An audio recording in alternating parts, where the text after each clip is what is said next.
So next we have Tracy Rogers, who comes from South Carolina. Like most of you, and that was one of the things I would say about this effort, you all went through a lot of changes. There were job changes and a lot, some job changes and just some changes in preparing for this. And so similarly, Tracy also went through a job change in the middle of this, but still courageously and with commitment and with fortitude finished his project. Here he ended up looking more at some of what he's calling the forgotten children. And so with that compelling title, I introduce to you Tracy Rogers.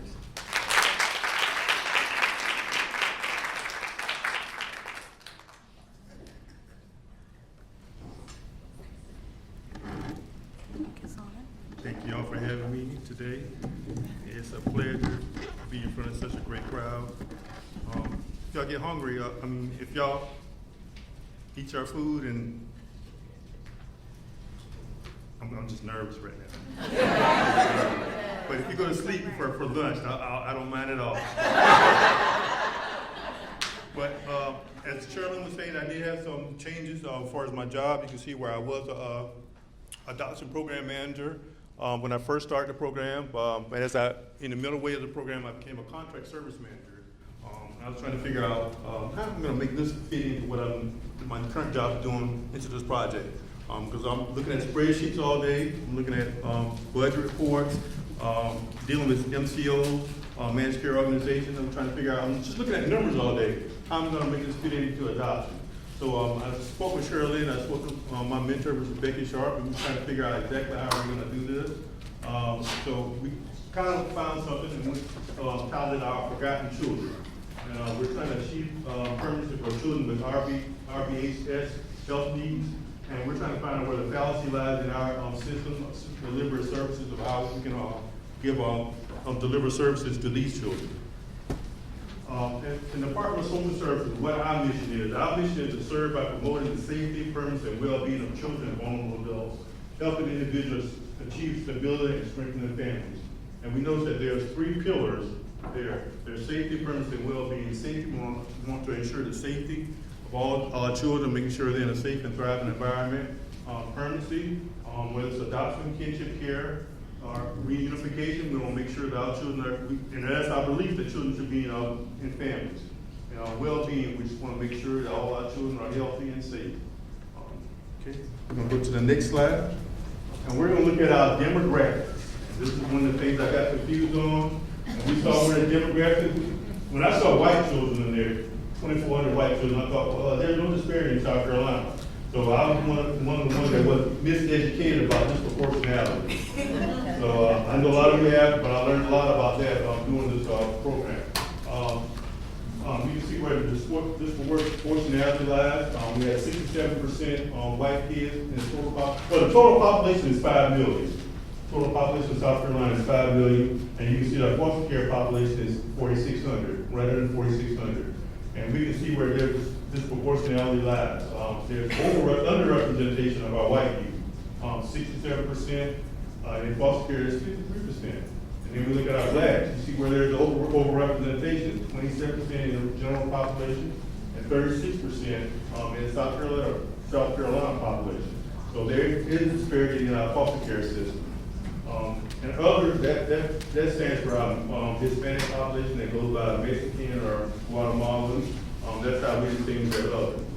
But as you can see, in South Carolina, there is some disparity in our population.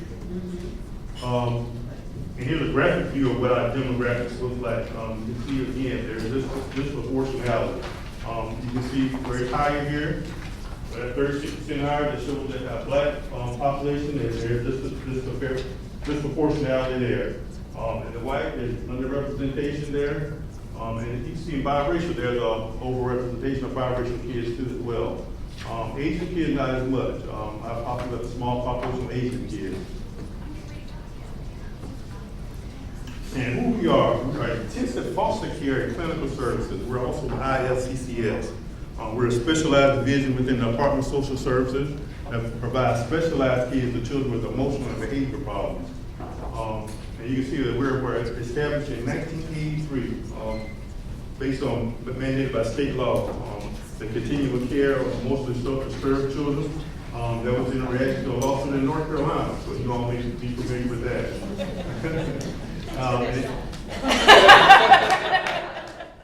And then extended in 1994, we created an interagency system of caring for emotionally disturbed children, which is also called ISONET, and that was in response to our budget response for therapeutic placements.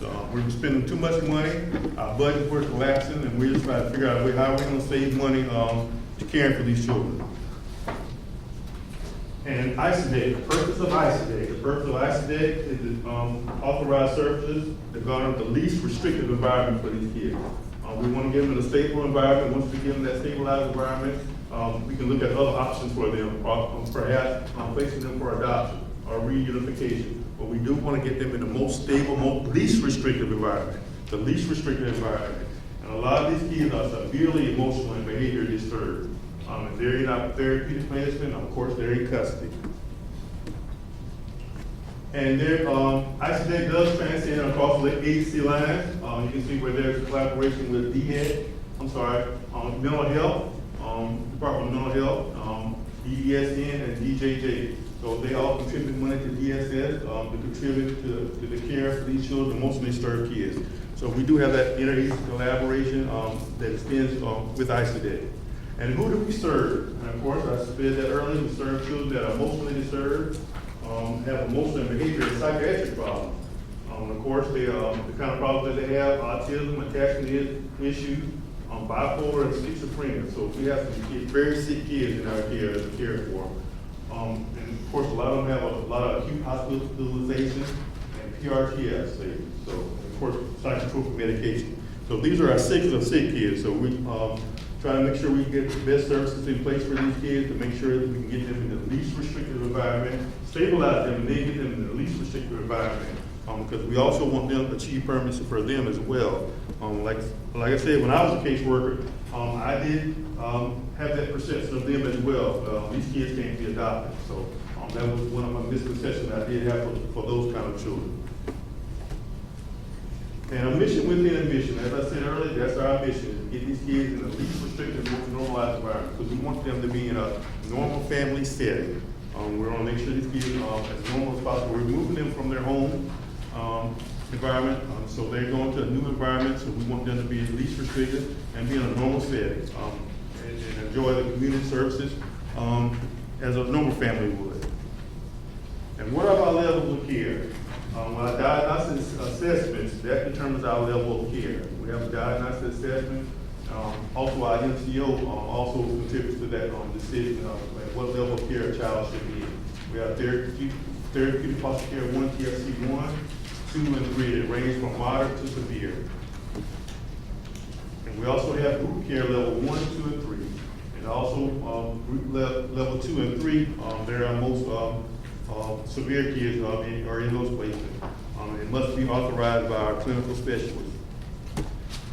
And our most restrictive environment is PRTF, and it must be authorized by MCO, our managed care organization with Select Health. What they want to do is get the kids in and out as quickly as possible. A lot of times when kids go in there, they don't get the treatment that they need, so they recycle through again over and over. And they don't really get the necessary treatment that they actually need. So we end up at square one again, and we start the process over and over again. So we're walking in circles trying to get that kid stabilized where we can at least put them in a permanent environment. And how many kids that we have in these level of care? We can see the most that we have is group care 1. That's most kids, 503.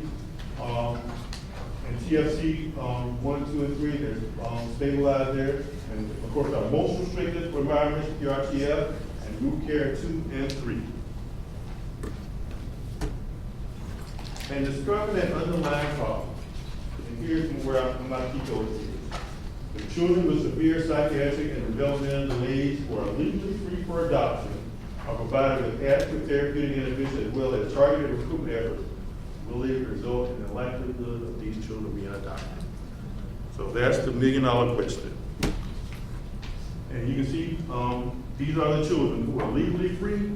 We only looked at the ones, selected the ones that were legally free, and in group cares 2 and 3 in our PRTF. And those are, like I said, our most restrictive environment. And the average time we leave children in care is 5 years. And the longest time in care, the average time is 5 years. The longest time in care is 14 years. The shortest time in care is 2 years. So we have some very astronomical, staggering numbers there for these kids. And our permanency plan, of course, we look at the bigger picture. We want to make sure that kids are placed through reunification, kinship care, and also adoption. So a lot of times we can't get them adopted, but the permanency plan for most of the kids are adoption by others, which is 93%. The time frame to achieve the permanency of a TPR for these kids is 6 years. So it does take some time. That goes at 15 out of 22 in this case. So it does take a significant amount of time to get these kids adopted, or at least legally free. The age demographic, 14 years old, the average age of these youth, and also entry into care is 11 years old. And what I did a case sample outline. What I did, I reviewed 6 sample cases. We're going to go through 3 of them. We looked at years in care, the placement history, and diagnosis, and what precipitated their trauma, and what services we provided, and how we could have done better. And here's case sample A. This is the first case I got when I got on the job, my contract administrator job. I had a 17-year-old, she in foster care at the age of 2. She's been in 22 placements. And she was 7 years old when her parental rights were terminated. She was sexually abused in a foster home. She was placed adopted on 2 occasions, and both places were disrupted.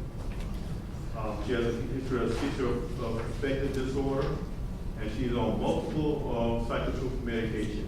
Of course, with family dynamics consists of poverty, and that family dynamic that does contribute to that secondary trauma. As I said, she suffers from trauma.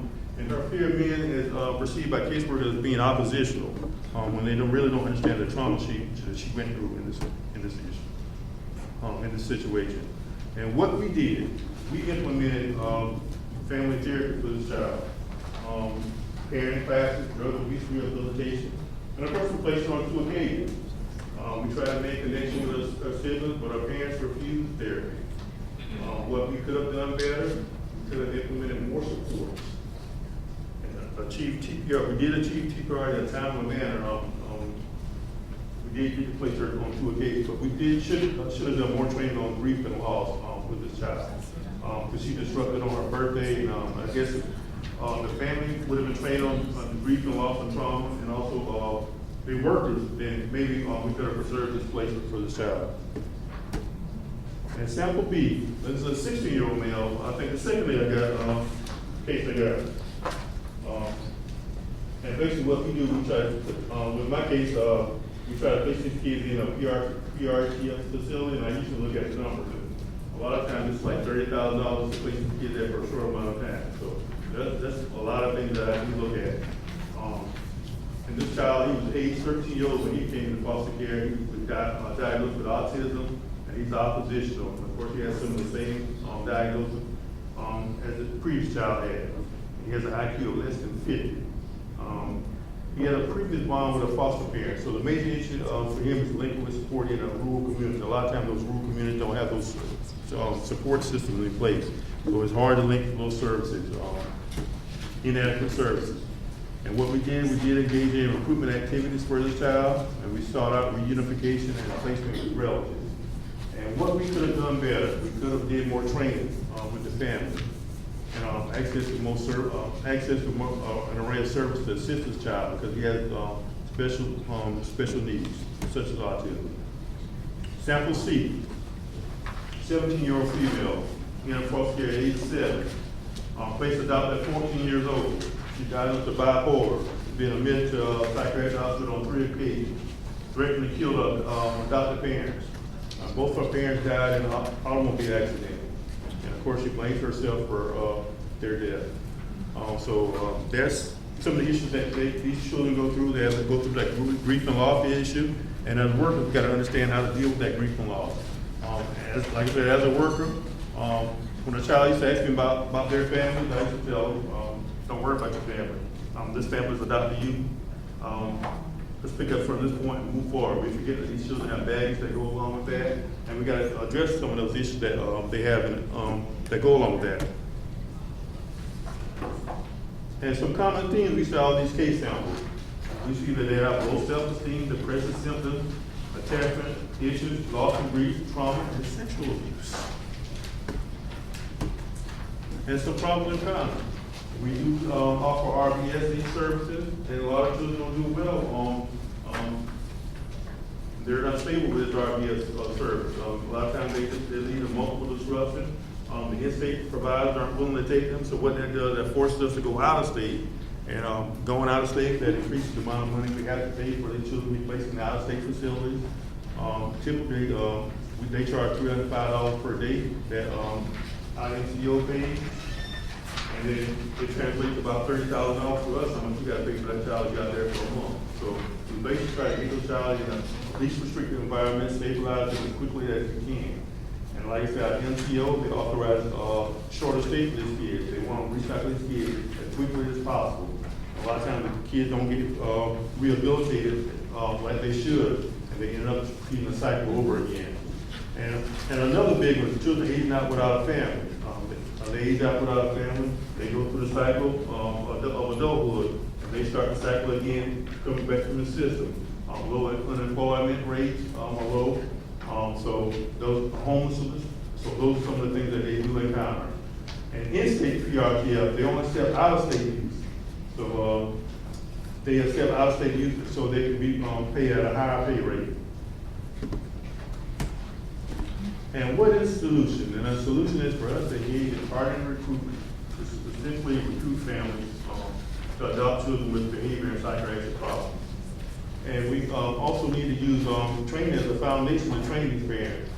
And also establish a network of system, array of services for these families so these services can be accessible. And in response to the Family First legislation, we need to expand our front-end services, make sure those front-end services are available so we can address the effects of trauma at the first point of contact with the agencies. And in our situation, we need to work with DHHS to list that moratorium. So other providers can be added to our RBHS contract, and that's another big issue that we have. We can't get a lot of providers on there, and when we can't get those providers on there, they don't accept our kids, and of course we have to send them out of state.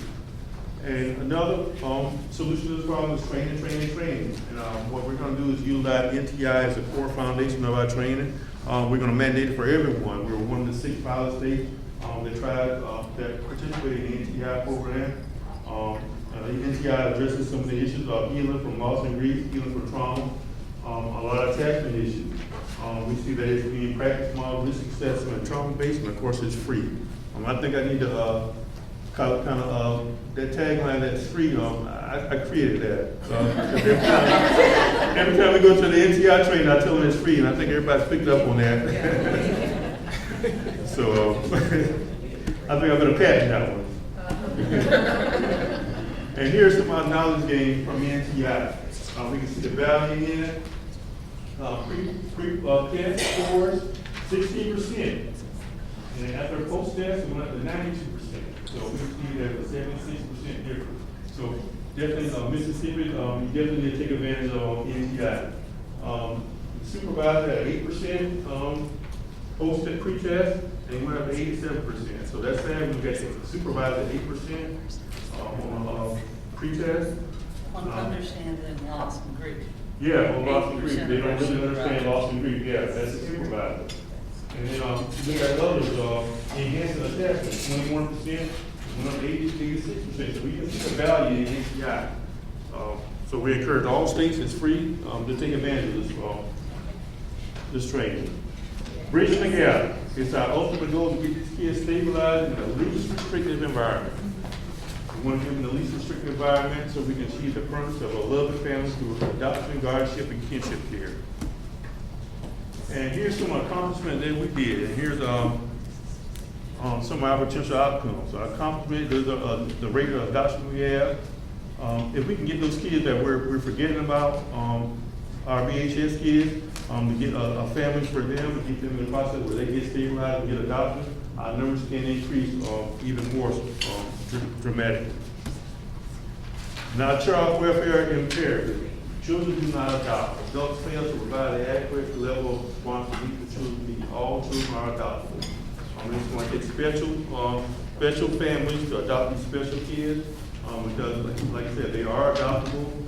We got to look at glass here, kind of like this glass here. It's half full, it's half empty.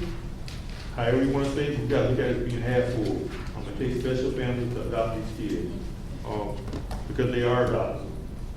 And how is MPLD? How has that helped me out? That's my process as far as managing it up. And of course, like I said, I went through a lot going through this process. Changing job from adoption to contract, that's been a challenge. I went through a lot of stuff that we talked about, the racial stuff, I did go through that. The nepotism, I did go through a lot of that. A lot of times, they put these people in place and then they want you to train them. So we have to go through that. And they tell on me when I don't train. So they tell my supervisor that, well, he's not helping. He's not doing what he's supposed to do. So he's not helping us training, and we got somebody else new. So I went through a lot during that process. The program, this fellowship program, has helped me learn how to adapt from changing from one position to this new position that I have. I got a great staff that I work with. They've been very supportive of me. They have really embraced me. And I got to thank my mentor because she's been truly a real mentor to me. She's taught me a lot of stuff during this process. Even switching over from adoption to IFCCS, she's taught me a lot what to expect on this process. So it's been really challenging. But like I say, I have great people surrounding me to make it a really easier process for me. And my representative, thank you. I know I went through mine pretty fast.